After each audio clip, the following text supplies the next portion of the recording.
ትላንትና በእንግሊዝ ፕሪሚየር ሊግ አንድ ጨዋታ ተደርጓል። የሊጉ መሪ አርሰናልን ከሊጉ የመጨረሻ ላይ የሚገኘው ወልቨርሃምፕተን ወንደረርስ ያገናኘው ጨዋታ ለአርሰናል መጥፎ እድልን ይዞ ጥሎ አልፏል። እንግዲህ የሊጉ መሪ አርሰናል ትላንትና 2-0 ከመምራት ወደ 2-2 አቻ የተቀየረበት ውጤት ይዞ መውጣት ችሏል። እንግዲህ የመድፈኞቹን ግቦች በሰሞኑ የ5 ዓመት ውሉን እየፈረመው ቡካዮ ሳካ እና ሂንካፔ ሲያስቆጥሩ ሁጎ ቡኖ እና ካላፊዮሪ በራሱ መረብ ላይ ባለቀ ደቂቃ ለወልቭስ አቻነቷን ግብ አስቆጥረዋል። ሂንካፔ የመጀመሪያ የፕሪሚየር ሊግ ጎሉን ባስቆጠረበት ጨዋታ አርሰናል 2 ነጥብ ለመጣል ተገዷል። መድፈኞቹ ከማንቸስተር ሲቲ አንድ ጨዋታ ቀድመው በመጫወት አሁን ሰዓት ላይ በ58 ነጥብ ሊጉን እየመሩ ይገኛሉ። በሁለቱ ክለቦች መካከል ያለው የነጥብ ልዩነትም 5 ብቻ ሆኗል። እንግዲህ አርሰናል ቀጣይ በለንደን ደርቢ ከቶትናም በቶትናም ሜዳ የሚያደርገው ጨዋታ በጣም በጉጉት እንዲጠበቅ አድርጎታል። ምናልባት አርሰናል እዚህ ጨዋታ ላይ ነጥብ የሚጥል ከሆነ ማንቸስተር ሲቲ ኒውካስል ዩናይትድን ካሸነፈ ዳግም ውጤቱ ወደ 2 የሚጠብበት ውጤት የሚመዘገብ ይሆናል። ያ ማለት አርሰናል አንድ ጨዋታ ላይ ነጥብ የሚጥል ከሆነና ዳግም እርስ በርስ ሲገናኙ ማንቸስተር ሲቲ የሚያሸንፍ ከሆነ የዋንጫው መዳረሻ የሚያበቃለት የሚሆንበት እድል እንዳለ እየተነገረ ይገኛል። እንግዲህ በአሰልጣኝ ማይክል አርቴታ የሚመራ የሊጉ መሪ አርሰናል ተከታታይ ጨዋታዎች ላይ ነጥብ እየጣሉ ይገኛሉ። መድፈኞቹ በሊጉ ባደረጓቸው ያለፉት 7 ጨዋታዎች ላይ 2 አሸንፈው 1 ተሸንፈው 4 ጨዋታዎች ላይ አቻ ለመውጣት ተገደዋል። ለሊጉ ዋንጫ ትልቅ ግምት የተሰጣቸው መድፈኞቹ 11 ወሳኝ ነጥቦችን በዋንጫ ጉዟቸው ላይ እንደጣሉ ተመልክተናል ማለት ነው። የመልበሻ ክፍሉ ውጥረት ላይ ነው ያለው ቡካዮ ሳካ ነው። የመድፈኞቹ አምበል ሆኖ የገባው ቡካዮ ሳካ ቡድኑ ከወልቭስ ጋር ባስመዝገበው ውጤት የቡድን አባላቱ መበሳጨቱን ተናግሯል። ቡካዮ ሳካ የመልበሻ ክፍሉ ድባብ ውጥረት ውስጥ ነው ያለው እያለ ሲሆን በሁለተኛ አጋማሽ ባሳየነው እንቅስቃሴ የቡድኑ አባላት በጣም ተበሳጭተዋል ሲል ተናግሯል። አሁን የምንፈልገው ለችግሮቹ መፍትሄ ማበጀት ነው፣ ሙሉ ትኩረታችን እዚህ ላይ መሆን አለበት ሲል ቡካዮ ሳካ አሳስቧል። ቡካዮ ሳካ አያይዞ ቡድኑ ባለፉት ጨዋታዎች ላይ እያስመዘገበ ያለው ውጤትን ተከትሎ ራሳችንን ማየትና መገምገም አለብን ሲል ተናግሯል። ሁላችንም ስሜታችን በጣም ተጎድቷል እያለው የመድፈኞቹ አሰልጣኝ ማይክል አርቴታ ነው። ውጤቱን መቀበል ያስፈልጋል ሲሉ ጨምሮ የተናገሩት ማይክል አርቴታ ከወልቭስ ጨዋታ መጠናቀቅ በኋላ በሰጡት አስተያየት በጣም አዝነናል ሲሉ ተደምጠዋል። ውጤቱን መቀበል ያስፈልጋል ያሉት አሰልጣኝ ማይክል አርቴታ ይገባናል የሚልም ምላሽ ሰጥተዋል። ቡድኑ የሚጠበቅበትን እንቅስቃሴ እንዳላሳየ የተናገረው ማይክል አርቴታ ሊጉን እንድናሸንፍ የሚያደርግ ብቃት አላሳየንም ሲሉ ተናግረዋል። በቀጣይ የሰሜን ለንደን ደርቢ ጨዋታ ጥሩ አጋጣሚ ነው ሲሉ የገለጹ ሲሆን ምን ያህል ማሸነፍ እንደምንፈልግ ማሳያ ጨዋታ ነው ሲሉ አሰልጣኝ ማይክል አርቴታ ከጨዋታው በኋላ አስተያየታቸውን ሰጥተዋል። እንግዲህ ከጨዋታው በፊት አስተያየቱን የሰጠው የወልቨርሃምፕተን ወንደረርሱ ግብ ጠባቂ ብንወርድም እንኳን መጥፎ ታሪክ መጻፍ አንፈልግም፣ የመጥፎ ታሪክ ሰለባ መሆን አንፈልግም ሲል አስተያየቱን ሰጥቶ ነበር ከጨዋታው በፊት። እንግዲህ በሊጉ ታሪክ በጣም ዝቅተኛ ነጥብ ይዞ የወረደው ክለብ 11 ነጥብ ነው ያለው። ስለዚህ ያንን ታሪክ ማሻሻል እና መውረድም ካለብን በመጥፎ ታሪክ መውረድ የለብንም ሲል የወልቨርሃምፕተኑ ግብ ጠባቂ ጆሴሳ ተናግሮ ነበር። አላማችን ተቀይሯል ያለው ግብ ጠባቂው አሁን ላይ በሊጉ ለመቆየት ሳይሆን በሊጉ ደካማ ታሪክ ጽፎ ላለመውረድ ነው ሲል ተናግሯል። አክሎም እኔ የዚህ መጥፎ ታሪክ አካል መሆን አልፈልግም ሲል ጨምሮ ተናግሯል። እንግዲህ ወልቨርሃምፕተን እስከ ትላንት ጨዋታ እስከሚያደርግ ድረስ በ9 ነጥብ 20ኛ ላይ ይገኝ ነበር። ትላንት ከአርሰናል ነጥብ መውሰዱ በ10 ነጥብ መጨረሻ ላይ እንዲቀመጥ አድርጎታል። ምናልባት ከዚህ በኋላ አንድ አቻ እንኳን ቢወጣ በሊጉ ታሪክ አነስተኛ ነጥብ ይዞ የወረደው ክለብ ቁጥር 11 መሆኑን ተከትሎ ያንን ክለብ የሚጋራበትን ታሪክ ይጽፋል። ከዛም ምናልባት አንድ ካሸነፈ ወይም በተከታታይ አቻ ካገኘ ይህንን ታሪክ የማይጋራበትን ውጤት ያስመዘግባል። ከጨዋታው በፊት አላማዬ አርሰናል የመጣሁት ዋንጫ ለማሳት ነው ያለው ዴቪድ ራያ ነው። የመድፈኞቹ ግብ ጠባቂ ዴቪድ ራያ አርሰናል ታሪካዊ የውድድር ዓመት ያሳልፋል የሚል እምነት እንዳለው ገልጾ ነበር። አርሰናል የመጣሁት ዋንጫ ማሸነፍ ፈልጌ ነው ሲል ዴቪድ ራያ አስተያየቱን ሰጥቷል። ሁሉም ሰው ወደ አርሰናል ሲመጣ ዓላማው ዋንጫ ማሸነፍ መሆኑን ያስረዳው ዴቪድ ራያ ለዚህ ነው እዚህ ያለ ነው ሲል ተደምጧል። ነገር ግን ትላንትና ክሊንሺት አስጠብቆ ይወጣል ሲባል እንግዲህ ክሊንሺት ሳያስጠብቅ መውጣቱ አይዘነጋም። ክለቡ 2-2 አቻ እንዲወጣ ሆነዋል። የአውሮፓ እግር ኳስ ማህበር ባለፈው በቤኔፊካ እና በሪያል ማድሪድ መካከል በደረሰው ውዝግብ ዙሪያ የቀረበለትን ይፋዊ ሪፖርት በመፈተሽ ላይ መሆኑን ይፋ አድርጓል። በጨዋታው ላይ የተፈጠረው ክስተቶች ሪፖርቱን ከተመለከተ በኋላ ወደ ምርመራ እንደሚሄድ ዩኤፋ አስታውቋል። ዩኤፋ አያይዞም የዲሲፕሊን ጥሰት ተፈጽሞ ከተገኘ የቅጣት ውሳኔ እንደሚያሳልፍ ተናግሮ ነበር። ይህንን አስመልክቶ ጃኒ ኢንፋንቲኖ ትላንትና አስተያየት ሰጥተዋል። የፊፋው ፕሬዝዳንት ጃኒ ኢንፋንቲኖ የዘረኝነት ጥቃት በፈጸሙት ላይ እርምጃ እንዲወሰድ ጠይቀዋል። ፕሬዝዳንቱ ጃኒ ኢንፋንቲኖ በጻፉት መልእክት ቪኒሲየስ ጁኒየር ላይ የዘረኝነት ጥቃት በመፈጸሙ አዝኛለሁ ሲሉ ድርጊቱን አውግዘዋል። አክለውም ባለድርሻ አካላት ተጠያቂዎችን በመጠየቅ እርምጃ እንዲወስዱ ጥሪ አቀርባለሁ ሲሉ ተናግረዋል። በተያያዘ ዜና ትላንትና በጣሊያን ሴሪያ አንድ ጨዋታ ተደርጓል።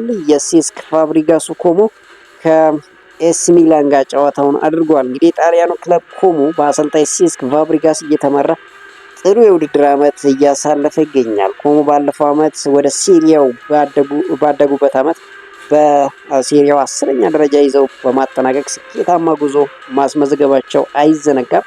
በዚህ ዓመትም ጥሩ ጊዜ እያሳለፈ የሚገኙ ኮሞ በሴሪያው ትንሽ ጨዋታ ከተሸነፉ ቀዳሚ ክለቦች መካከል አንዱ መሆኑ ቀጥሏል። እንግዲህ የአሰልጣኝ ሴስክ ፋብሪጋስ አጨዋወት መንገድ በጣም አስገራሚ መሆኑን ቀጥሏል። እንግዲህ ሴስክ ፋብሪጋስ ኳስን በመቆጣጠር ጫና ፈጥሮ በማጥቃት እንዲሁም ቦታዎችን በብልሃት በመጠቀም ላይ የተመሰረተ ጨዋታ መንገድ እየተከተለ ይገኛል። አሰልጣኙ የገነባው የጨዋታ መንገድ ከሴሪያው ጠንካራ ቡድኖች ጋር ተፎካካሪነት እንዲኖራቸው አስችሏቸዋል። እንግዲህ ኮሞ ኳስ ይዞ በመቆየት ወደፊት በመውሰድ እና ጫና ፈጥሮ በማጥቃት ከተዋጣላቸው የሴሪያ ክለቦች ተርታ መቀመጡ ቁጥሮች ያሳያሉ። ኮሞ ትላንት ምሽት ያደረገውን ጨዋታ አሸንፎ ቢሆን ኖሮ ምናልባትም ታሪክ የሚጽፍበትና ወደ አውሮፓ ቻምፒዮንስ ሊግ የሚመለስበትንም እድል ወደ አውሮፓ ቻምፒዮንስ ሊግ የሚያደርገውን ግስጋሴም በጣም የሚያሳልጥበት እድል ነበረው። ነገር ግን ትላንት የገጠመው ኤሲ ሚላን በሲሪያው 23 የሲሪያ ጨዋታዎች ላይ ያልተሸነፈ ቡድን በመሆኑ ትላንትና ከባድ ፍልሚያ ያደርጋል ተብሎ ይጠበቅ ነበር። እንግዲህ ያው ጨዋታውንም አቻ ውጤት በማጠናቀቁ ኤሲ ሚላንም 24 የሴሪያ ጨዋታ ሳይሸነፍ እንዲገሰግስ አስችሎታል። የላሊጋ የወሩ ምርጥ ተጫዋች ይፋ ተደርጓል። በስፔን ላሊጋ 25-26 የውድድር ዘመን የወርሃ የካቲት ምርጥ ተጫዋቾች 5 እጩዎች ይፋ ሲደረጉ ፌዴ ቫልቬርዴ ከሪያል ማድሪድ፣ ሉዊስ ሚላ ከሄታፌ፣ ቶማስ ሌማር ከጄሮና፣ ኢዛ ሉዚ ከሪያል ቤቲስ እንዲሁም ሚካቲዲስ ከቪያሪያል በእጩነት ቀርበዋል። እንግዲህ ማን ያሸንፋል የሚለው ይጠበቃል። ትላንትና በአውሮፓ ቻምፒዮንስ ሊግ የደርሶ መልስ ጨዋታ ተደርጓል። ኒውካስል ዩናይትድ አስገራሚ ውጤት አስመዝግበዋል። እንግዲህ ኒውካስል ዩናይትድ እስከ ረፍት ብቻ 5-0 ካራባህን ሲመራ የኒውካስሉ ተጫዋች አንቶኒ ጎርደን 4 ጎሎችን አስቆጥሯል። 4 ጎሎችን በማስቆጠር ከረፍት በፊት 4 ጎሎችን ያስቆጠሩ 2 ተጫዋቾች ብቻ ነበሩ።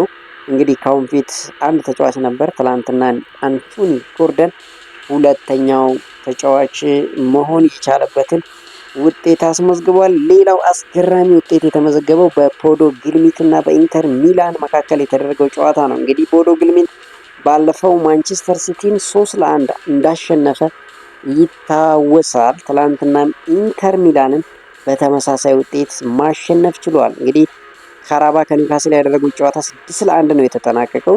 ያለ ደርሶ መልስ እዚሁ ጋር ያለቀ ይመስላል። አንቶኒ ጎርደን በውድድር ዓመቱ 10ኛ የቻምፒዮንስ ሊግ ጎሉን ባስቆጠረበት ቅጽበት ሌላ ታሪክንም መጻፍ ችሏል። ኢንተር ሚላን ከቦዶ ግሊምት 3-1 ኢንተር ሚላን መሸነፍ የቻለበት ውጤትን አስመዝግበዋል። እንግዲህ ቦዶ ግሊምት ሳይጠበቅ ወደ 16ቱን ውስጥ እንዲያልፍ የማንቸስተር ሲቲ ላይ ያደረገው ድል አግዞት ነበር። አሁንም ምናልባት ኢንተር ሚላንን በጁሴፔ ሜዛ ሳንሲሮ ላይ ካሸነፈ ወይም ደግሞ ቢያንስ በሰፊ ጎል ካልተሸነፈ የሚያልፍበትን ውጤትም አስመዝግበዋል። ሌላኛው አትሌቲኮ ዲ ማድሪድ ከክለብ ብሩጅ ያደረገውን ጨዋታ 3-2 አሸንፎ ተመልሷል። እንግዲህ ጁሊያን አልቫሬስ እንዲሁም አዲሞላ ሉክማን ጎል አስቆጥረዋል። ሌላኛው ሊቨርኩሰን ኦሎምፒያኮስን 2-0 አሸንፏል። ሁለቱንም ጎሎች ፓትሪክ ሺክ ከመረብ ማሳረብ ችሏል። እንግዲህ በደርሶ መልስ ማን አሸንፎ ያልፋል የሚለው በጉጉት የሚጠበቅ ይሆናል። ሌላው ቅድም ያነሳነው በኤሲ ሚላን እና ኢንተር ሚላን መካከል የተደረገ የሴሪያ ጨዋታ 1-1 ተለያይቷል።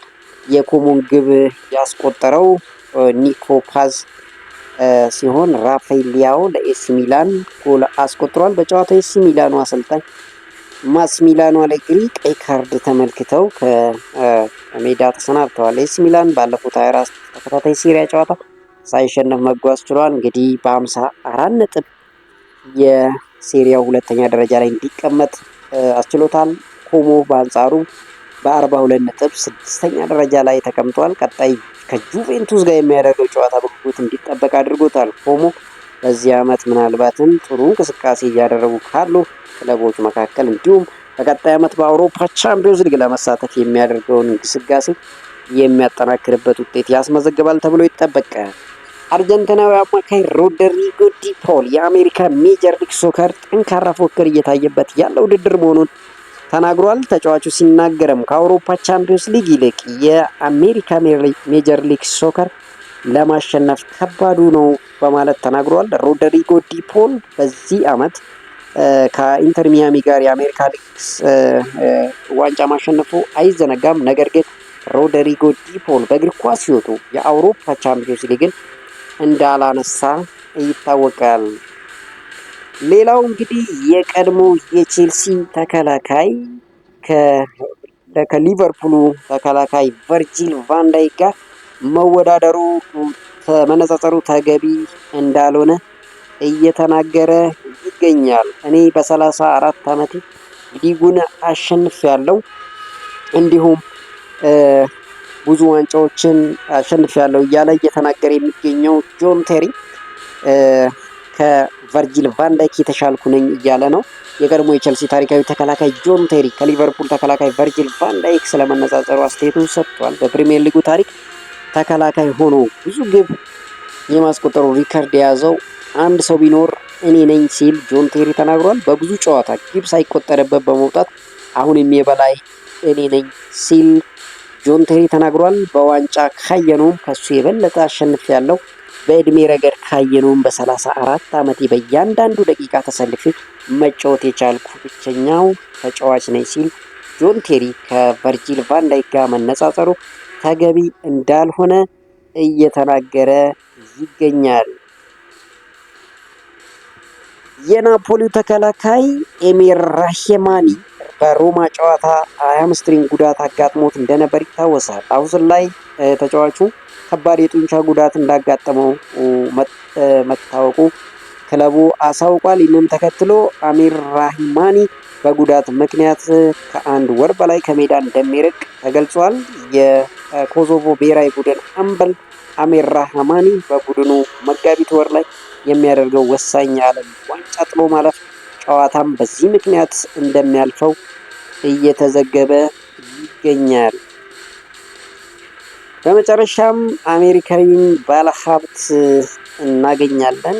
አሜሪካዊው ቢሊየነር በዩናይትድ ያላቸውን ድርሻ እንዳሳደጉ እየተነገረ ይገኛል። አሜሪካዊ ቢሊየነር ሉአን ኩፐርማን በማንቸስተር ዩናይትድ ያላቸውን የአክሲዮን ድርሻ ማሳደጋቸው ተገልጿል። ቢሊየነሩ በአሁኑ ሰዓት የማንቸስተር ዩናይትድ 5.2% አክሲዮን ባለድርሻ መሆናቸው ኢንዲፔንደንቴ አስነብበዋል። የባለሀብቱ ድርሻ በዋጋ ሲለካ ከ50 ሚሊዮን ዶላር በላይ መሆኑ ተይዞ ተገልጿል። ውድ የቻናላችን ተከታታዮች ለዛሬ ያዝንላችሁ አጫጭር ዜናዎች እነዚህ ይመስላሉ። ቻናላችን ሰብስክራይብ፣ ቪዲዮአችንን ላይክ በማድረግ እንድታበረታቱን በአክብሮት እንጋብዛለን።